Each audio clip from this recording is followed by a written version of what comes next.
உலகெங்கும் வாழும் அன்பான தமிழுள்ளங்களுக்கு அநேக கோடி வணக்கங்கள். நல்ல நேரம் நிகழ்ச்சியூடாக நல்லதே நினைப்போம், நல்லதே நடக்கும், நலமாயிருப்போம். இன்றைய தினம் 14ஆம் தேதி 6ஆம் மாதம் 2026 ஞாயிற்றுக்கிழமை. பராபவ வருடம் வைகாசி மாதம் 31ஆம் நாள், சதுர்த்தசி திதி, ரோகிணி நட்சத்திரம், சித்த யோகம். இன்றைய தினம் ராகு காலம் 4:30 மணி முதல் 6 மணி வரை. இன்றைய தினம் யமகண்டம் 12 மணி முதல் 1:30 மணி வரை. இன்றைய தினம் நல்ல நேரம் 9 மணி முதல் 10:30 மணி வரை. இன்றைய தினம் குளிகன் நேரம் 3 மணி முதல் 4:30 மணி வரை. இன்றைய தினம் சுவாதி விசாகம் நட்சத்திரக்காரர்களுக்கு சந்திராஷ்டம தினம். சுவாதி விசாகம் நட்சத்திரக்காரர்களுக்கு சந்திராஷ்டம தினம். சூளம் மேற்கு, பரிகாரம் வெள்ளம், அமாவாசை விரதம். என்ன நேர்களே, வாருங்கள் இனி இன்றைய தினத்திற்குண்டான ராசி பலன்களை பார்க்கலாம்.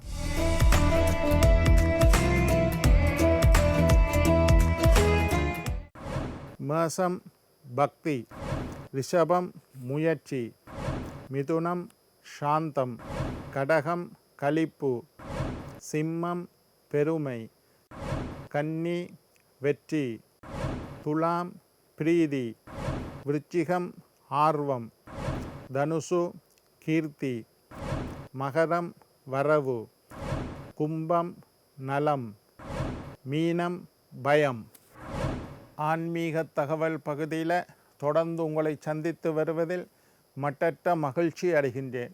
ஒவ்வொரு நாளும் ஒவ்வொரு புதிய அற்புதமான ஆன்மீக தகவல்களை உங்களோட பகிர்ந்து கொண்டு இருக்கிறேன். அந்த வகையில் இன்றைய தினமும் சில நல்ல விஷயங்களை உங்களோட பகிர்ந்து கொள்ளலாம் என்று காத்திருக்கிறேன். எங்களுடைய நிகழ்ச்சிக்கு நீங்கள் தரக்கூடிய ஆதரவு என்னை மகிழ்ச்சி அடைய செய்கின்றது. நிறைய பேர் பார்க்குறீங்கள், நிறைய விமர்சனங்கள் தாரீங்கள், நிறைய லைக் பண்ணுறீங்கள், நிறைய வியூஸ் வருது, நிறைய கமெண்ட்ஸ் வருது. இதெல்லாம் சந்தோஷத்தை தருது. எங்களுடைய நிகழ்ச்சி சம்பந்தமாக ஆன்மீகம், ஜோதிடம், வாஸ்து, எண்கணிதம், அதிர்ஷ்டக்கல், புரோனாலஜி, பெயர் மாற்றம் சம்பந்தமாக ஏதாவது கேள்விகள் இருப்பின் சக்தி டிவி நல்ல நேரம் நிகழ்ச்சி தயாரிப்பாளர் கீழ்கண்ட முகவரிக்கு கடிதம் மூலம் என்னை தொடர்பு கொண்டால் தொடர்ந்து வரக்கூடிய நிகழ்ச்சிகளில் தகுந்த கேள்விகளுக்குண்டான பதில்களை தொகுத்து தர காத்திருக்கின்றேன். சரி, என்னத்தை பற்றி இன்றைக்கு பார்க்குறோம்னா குரு பெயர்ச்சி பலன்கள். மிதுன ராசியில் இருந்து கடக ராசிக்கு குரு 6ஆம் மாதம் 2ஆம் தேதி பெயர்ச்சி ஆகின்றார். அப்படி குரு பெயர்ச்சி மேஷம் முதல் மீனம் வரையுள்ள 12 ராசியினருக்கும் எப்படி இருக்கின்றது என்பதை பார்த்து கொண்டு இருக்கிறோம். ஒரு நாளைக்கு ஒரு ராசி, மேஷம் ஒரு நாள், ரிஷபம் ஒரு நாள், மிதுனம் ஒரு நாள் என்று பார்த்து கொண்டு இருக்கிறோம். அந்த வகையில் இன்றைய தினம் கடைசி ராசியான மீன ராசி. மீன ராசி என்பர்களே, மீன ராசிக்காரர்களுக்கு இந்த குரு பெயர்ச்சி எப்படி இருக்கின்றது என்கிறத பார்க்குறோம். மீன ராசிக்காரர்களை பொறுத்த முறையில் 4வது வீட்டில் சஞ்சாரம் செய்து வந்த குரு பகவான் 5வது வீட்டுக்கு பெயர்ச்சியாகி உச்சமடைகின்றார். 4ல் குரு இருக்கிறத விட 5ல் குருவானது ரொம்ப யோகமான அமைப்பு. மீன ராசிக்காரர்களுக்கு 7.5 சனி ஒரு பக்கம் நடந்து கொண்டிருக்குது. குரு 4ல் இருந்தார். பலவிதமான கஷ்டங்களையும் துன்பங்களையும் பிரச்சனைகளையும் சிக்கல்களையும் அனுபவித்து வந்த மீன ராசிக்காரர்களுக்கு ஒரு பக்கத்தில் 7.5 சனி நடந்தாலும் குரு பஞ்சமஸ்தானம் 5வது வீட்டில் உச்சமடைகின்றார். குரு பெயர்ச்சி 7.5 சனியிலிருந்து ஒரு வருஷம் உங்களை குரு பகவான் காப்பாற்ற போகின்றார். குருவினால் பலவிதமான நன்மைகள் நடக்க போகிறது. இவ்வளவு நாளும் குருவும் சனியும் சரியில்லை, இப்போ சனி மட்டும்தான் சரியில்லை, குரு நல்லா வந்துட்டார். குரு நல்ல ராசியை பார்க்கின்றார். 5வது வீட்டுக்கு மீன ராசியான உங்களோட ராசியை குரு பார்க்கிறார். இது உச்சமடைந்த குரு பார்க்கிறார். மிகப்பெரிய யோகத்தை தரும். பிள்ளைகள் விடயத்தில் கொஞ்சம் கவனமாக இருங்கள். பிள்ளைகள் விடயத்தை பெருசு பண்ணாதீர்கள். பிள்ளைகளுடைய பிரச்சனைகளை ஆராய்ச்சி பண்ணாதீர்கள். பிள்ளைகளுடைய அனுசரணையாக இருங்கள். பிள்ளைகளுக்கு ஆதரவு கொடுங்கள். அவர்களுடைய பழக்க வழக்கத்தில் இருந்து அவர்களை திருத்துங்கள். அவர்களோடு கொஞ்சம் நேரத்தை செலவழியுங்கள். பிள்ளைகளால் பலவிதமான நன்மைகள் ஏற்படும். நீங்கள் யோசிக்கணும், என்னுடைய இரத்தம், என்னுடைய பிள்ளைகள், நான் தான் பிள்ளைகளுக்கு முழு பொறுப்பு, பிள்ளைகள் நல்லா இருந்தாலும் கெட்டுப்போனாலும் நாங்கள் தான் அதுக்கு பொறுப்பு என்று பிள்ளைகளை அமைதியாக பொறுமையுடன் பிள்ளைகளை கையாளுங்கள். அவர்களுடைய விடயத்தை கவனியுங்கள். அவர்களுக்காக நேரத்தை ஒதுக்குங்கள். அவர்களை படிப்பியுங்கள். நல்ல சிந்தனைகளை சொல்லிக் கொடுங்கள். எதிர்காலத்தில் நல்லவர்களாக வரக்கூடிய வாய்ப்பை உருவாக்கி கொடுங்கள். வயிறு சம்பந்தமான 5வது வீடு வயிற்ற குடிக்குது. வயிறு சம்பந்தமான உபாதைகளில் கொஞ்சம் கவனமாக இருங்கோ. அல்சர் இருக்கிறார்கள், கேஸ்ட்ரிக் இருக்கிறார்கள், உணவு சமிபாட்டில் பிரச்சனை இருக்கக்கூடியவர்கள், சில பேருக்கு வாந்தி வரும், சில பேருக்கு லூஸ் மோஷன், சில பேருக்கு சாப்பாடு சமைக்காது. இந்த மாதிரி வயிறு சம்பந்தமான சில உபாதைகள் ஏற்பட வாய்ப்பு இருக்குது. தொழில் துறையில் மிகப்பெரிய முன்னேற்றம். வேலை செய்கிற இடத்துல உங்களோட வேலை செய்யக்கூடியவர்கள் உங்களுக்கு அனுசரணையாக இருப்பார்கள். உங்களுக்கு கீழே வேலை செய்யக்கூடியவர்கள் உங்களை ஆதரிப்பார்கள். உங்களுக்கு மேலே வேலை செய்யக்கூடிய மேலதிகாரிகளின் பாராட்டு கிடைக்கும். உங்களுடைய தனிப்பட்ட திறமை அங்கீகரிக்கப்படும். இவன் கெட்டிக்காரன், இவனால் தான் இதை செய்து முடியும், இவனுக்கு இதை செய்யக்கூடிய வல்லமை உண்டு என்று மேலதிகாரிகள் உங்களை நம்புவார்கள். உங்களிடம் மிக முக்கிய பொறுப்புகளை ஒப்படைப்பார்கள். நீங்களும் தலைமேல் அந்த பொறுப்பை ஏற்றுக்கொண்டு சிறப்பாக செய்து முடித்து மேலதிகாரிகளின் பாராட்டை பெறுவீர்கள்.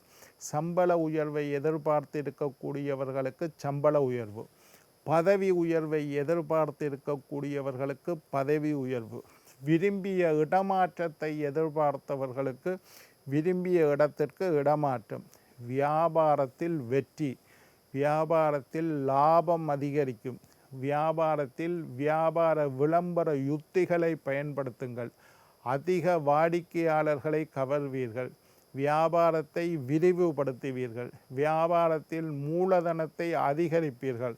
ஒரு கடை போட்டிருக்கார்கள், 2-3 கடை திறக்கக்கூடிய வாய்ப்பு.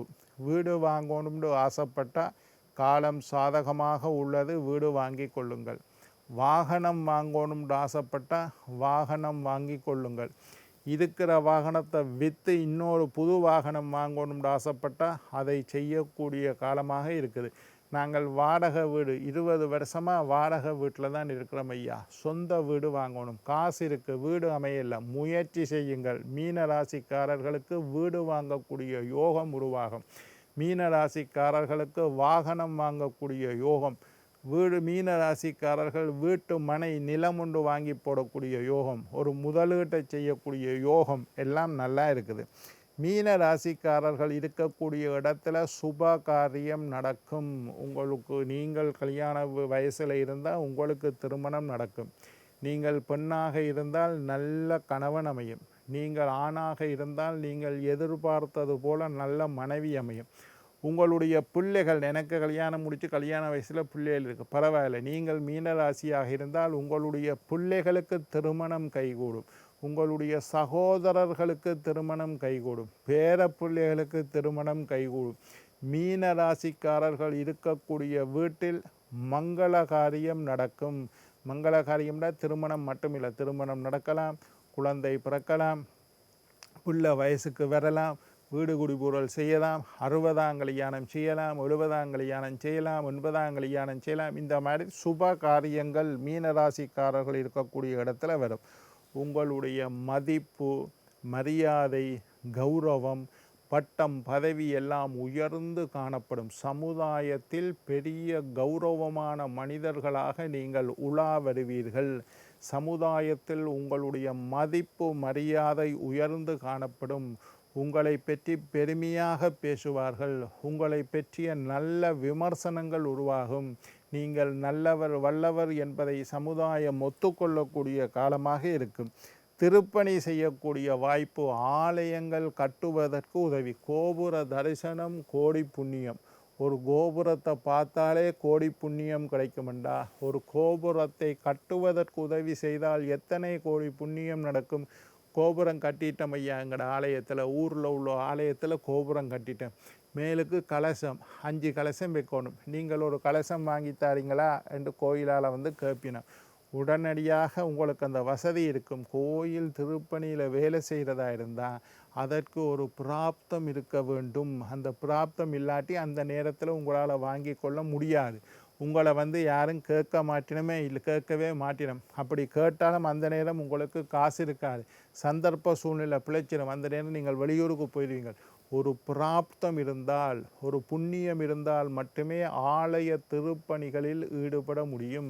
உங்களை ஒருத்தர் கேட்பார், ஒரு அம்பாள் சிலை வாங்கித்தாங்கோ, அம்பாளுக்கு ஒரு கோபுரம் கட்டித்தாங்கோ, ஒரு சின்ன கோயில் ஒன்று கட்டித்தாங்கோ என்று கேட்கக்குள்ள, இல்லை இது கோயில் கட்டுவதற்கு ஒரு 10 மூட்டை சீமேந்து தாங்கோ, ஒரு லோட்டு மண் வாங்கித்தாங்கோ, 1000 செங்கல் வாங்கித்தாங்கோ, இந்த மாதிரி கேட்பீர்.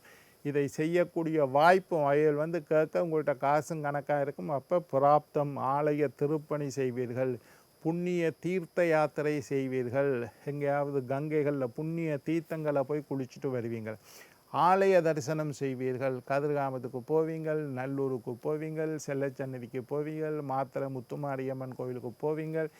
இந்த மாதிரி ஆலயங்களுக்கெல்லாம் செல்லக்கூடிய பஞ்ச ஈஸ்வரங்கள் இதுக்கெல்லாம் போகக்கூடிய வாய்ப்பு உங்களுக்கு கிடைக்கும். அதே நேரத்தில் வேற்று மொழி மனிதர்களால் உங்களுக்கு ஆதாயம் உண்டு.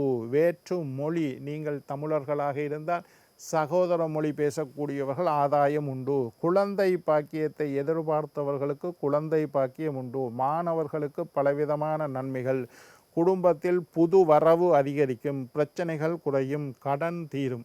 என்ன நேர்களே, நாளை மற்றொரு நிகழ்ச்சியுடன் உங்களை சந்திக்கும் வரை உங்களிடம் விடைபெறுவது உங்கள் ஜோதிட சித்தர் டாக்டர் ராஜராஜ குருக்கள்.